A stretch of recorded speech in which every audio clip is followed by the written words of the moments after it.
குதுப் மினார் கட்டியவர் யார்? பதில் குதுபுத்தீன் ஐபக். விளக்கம்: டெல்லியிலுள்ள குதுப் மினார் கட்டுமானத்தை குதுபுத்தீன் ஐபக் தொடங்கினார். பின்னர் இல்துத்மிஷ் அதை முடித்தார். முக்கிய குறிப்பு: டெல்லியிலுள்ள புகழ்பெற்ற உலக பாரம்பரிய சின்னமான குதுப் மினாரை கட்டத் தொடங்கியவர் அடிமை வம்சத்தை நிறுவிய குதுபுத்தீன் ஐபக் ஆவார். 1199 தொடங்கிய இதன் கட்டுமான பணிகளை அவரது மருமகனும் வாரிசுமான இல்துமிஷ் 3 மாடிகளை சேர்த்து முடித்தார். உலக வரலாற்றில் மிக நீண்ட காலம் ஆட்சி செய்த பேரரசு எது? பதில் ரோம பேரரசு. விளக்கம்: ரோம பேரரசு கிமு 27 முதல் கிபி 476 வரை மேற்கு பகுதியில் நீண்ட காலம் ஆட்சி செய்த மிக பெரிய பேரரசுகளில் ஒன்றாகும். விஜயநகர பேரரசை நிறுவியவர்கள் யார்? பதில் ஹரிஹரர் மற்றும் புக்கர்.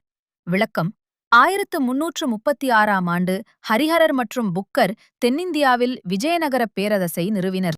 இந்தியாவில் ரயில்வே அறிமுகப்படுத்தியவர் யார்? பதில் லார்ட் டல்ஹௌசி என்கிற டல்ஹௌசி பிரபு. விளக்கம்: பிரிட்டிஷ் ஆட்சியில் லார்ட் டல்ஹௌசி இந்தியாவில் ரயில்வே அமைப்பை அறிமுகப்படுத்த முக்கிய பங்கு வகித்தார்.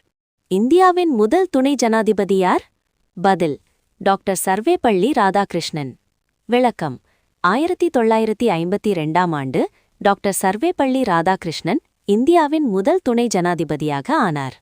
இந்தியாவின் முதல் பெண் முதலமைச்சர் யார்? பதில் சுச்சேதா கிருபாலானி. விளக்கம்: 1963ஆம் ஆண்டு உத்தரப்பிரதேசத்தின் முதலமைச்சராக சுச்சேதா கிருபாலானி பதவியேற்று இந்தியாவின் முதல் பெண் முதலமைச்சராக ஆனார். இந்தியாவில் முதல் அணை எது? பதில் கல்லணை, அதாவது கிராண்ட் அணிக்கட்.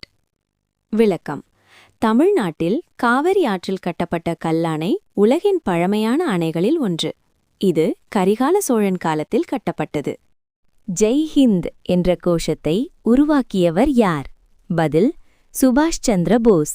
விளக்கம்: ஜெய் ஹிந்த் என்ற கோஷத்தை இந்திய தேசிய இராணுவத்தில் சுபாஷ் சந்திர போஸ் பிரபலப்படுத்தினார். குறிப்பாக ஜெய் ஹிந்த் என்ற புகழ்பெற்ற கோஷத்தை உருவாக்கியவர் தமிழ்நாட்டைச் சேர்ந்த சுதந்திரப் போராட்ட வீரர் செண்பகராமன் பிள்ளையாவார்.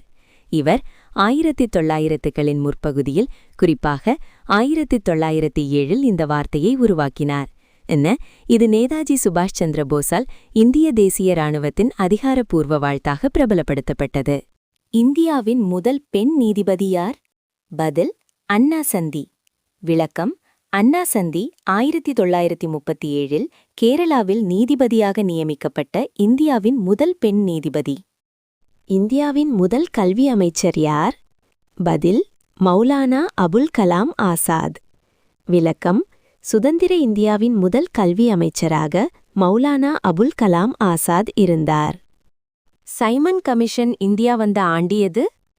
பதில் 1928.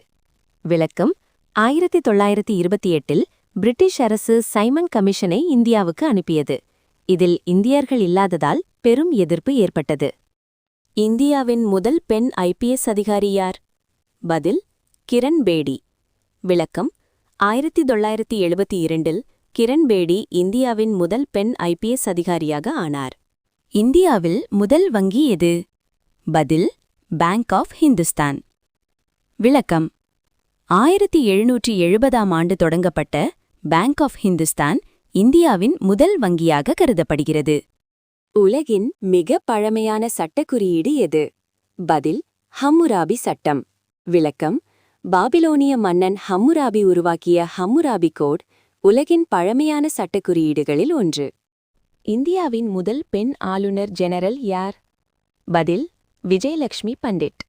விளக்கம்: விஜயலட்சுமி பண்டிட் பல நாடுகளில் இந்தியாவின் தூதராகவும் முக்கிய அரசியல் தலைவராகவும் பணியாற்றினார்.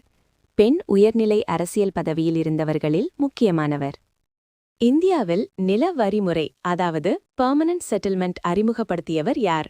பதில் லார்ட் கார்ன்வாலிஸ். விளக்கம்: 1793இல் லார்ட் கார்ன்வாலிஸ் நில வரிமுறையை, அதாவது பெர்மனன்ட் செட்டில்மெண்ட்டை பெங்காலில் அறிமுகப்படுத்தினார்.